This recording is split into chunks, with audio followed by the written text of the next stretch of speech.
یہ کچھ ایسی وضو میں ہونے والی غلطیاں ہیں، آپ میرے ساتھ فوکس کریں جو لسٹ آ رہی ہے سامنے. دیکھیے پہلی بات تو یہ ہے کہ الفاظ کے ساتھ نیت کرنا.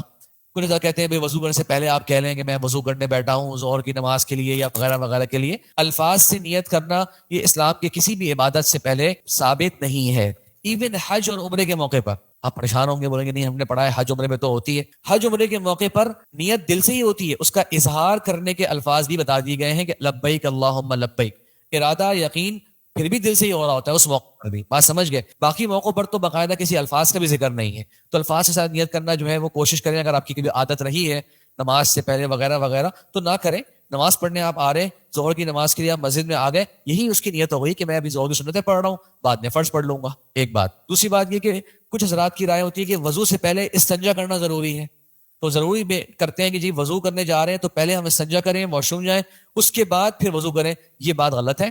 اگر ضرورت نہیں ہے، حاجت نہیں ہے واش روم جانے کی تو آپ کنٹینیو کر سکتے ہیں، بار بار وضو کریں اور استنجا جانے کی ضرورت بالکل نہیں ہے آپ کو.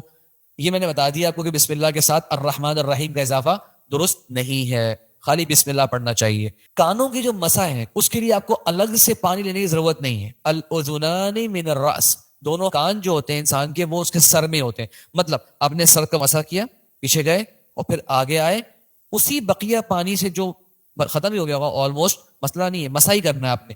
تو آپ نے یوں اپنی انگلیوں کے اندر سے اور باہر جو ان کے یہ جو زگ زیگ ہوتا ہے ہاں ادھر سے ہلکا سا مار کے آگے پیچھے سے مسح کر لیا. تو اس کے لیے الگ سے پانی نہیں لینا بلکہ اسی سیم مسح. کچھ لوگ آپ نے دیکھا ہوگا مسح کرتے ہیں پھر تھوڑا سا پانی لگاتے ہیں پھر انگلی میں انگلی ڈالتے ہیں. نہیں، الگ سے نہ ڈیل کریں اس کو، وہ سر میں ہی شامل ہے.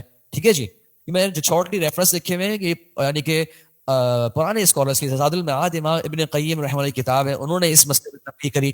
اور یہ جو اس الرحمن الرحیم کے بارے میں امام ابن قدامہ یہ 6th سینچری کے بڑے اسکالر ہیں، انہوں نے تنبیہ کری بتانے کے لیے کہ یہ چیزیں ایسا مت سمجھیے گا آپ کہ آج کوئی نئی بات ہم لوگ کر رہے ہیں. یہ پرانے اسکالرز باقاعدہ اس بارے میں تنبیہ کرتے آئے ہیں کیا سنت ہے اور کیا بدعت ہے. گردن کا مسح کرنا کسی سے ثابت نہیں.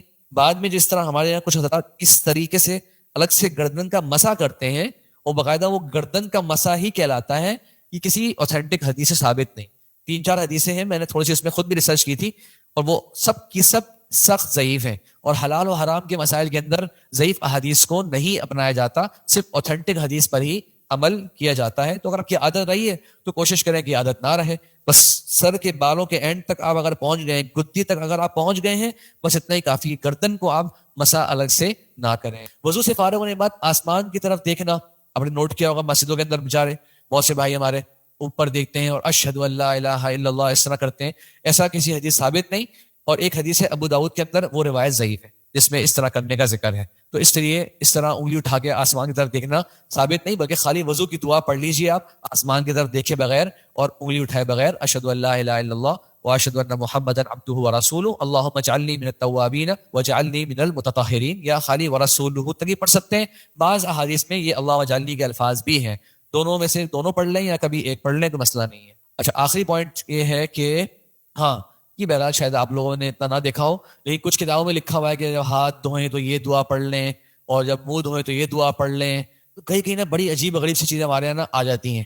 پچھلے دنوں ایک میسج آیا کہ خواتین کے لیے تھا کہ وہ جب کھانا پکائیں تو سر ڈھانپ لیں اور کھانے سے اس پکانے سے پہلے یہ پڑھ لیں اور وضو کرنے کے بعد کھانا بنائیں اور پتہ نہیں کیا کچھ تھا. تو کچھ چیزیں ہمارے یہاں بلا وجہ میں نا دین کے نام پہ ڈال دی جاتی ہیں.